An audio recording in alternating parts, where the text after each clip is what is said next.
আমার বাড়ির পাশে আমি আমার ওয়ারিশি সম্পত্তি আমার বাড়ির দরজার সামনে আমার ওয়ারিশি সম্পত্তি এবং আমার খরুসুক্তি আমার মালিক আমি আমার পিতৃ সম্পদও আছে এবং আমার ওয়াইফের সম্পদও আছে।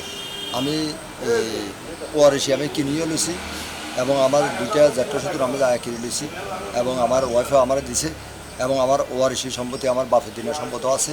ওই জায়গার ভিতরে আমি ঘর দুয়ার করি আমি বসবাস করতে আছি। এখন আমি সামনে দিয়ে ক্ষুদ্র জায়গা আমরা তিনজনে মিলে কিনে নিয়েছি 1.5 জায়গা এবং আমার এই জায়গাটা এবং একটা চক্র জায়গাটা দখল করবে বলি স্যার আমি নিরুপায়, আমি কোনো কিছু করতে পারতেছি না। আমি কোর্টে আমি 144 একটা মামলা করছি।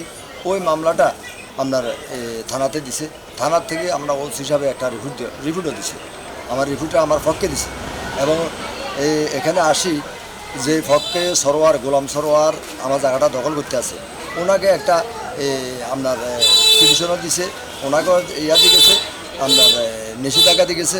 আমারও বলছে যে কি এখানে কোনো কাজকর্ম করতে দিত না, যতক্ষণ ধরে কোর্টে যতক্ষণ ধরে যায় যতক্ষণ ধরে না দেয়। এখনকার এটা না মানি এবং থানার কথাও না মানি, এলাকার কথাও না মানি, আমার জায়গাটা জবরদখল করতে আছে, বালুওয়ালা বরফ করতে আছে। আমি এখনকার নিরুপায়, আমি বাংলাদেশ সরকারের আমি প্রশাসনকে এবং দৃষ্টি আকর্ষণ করতে আছি।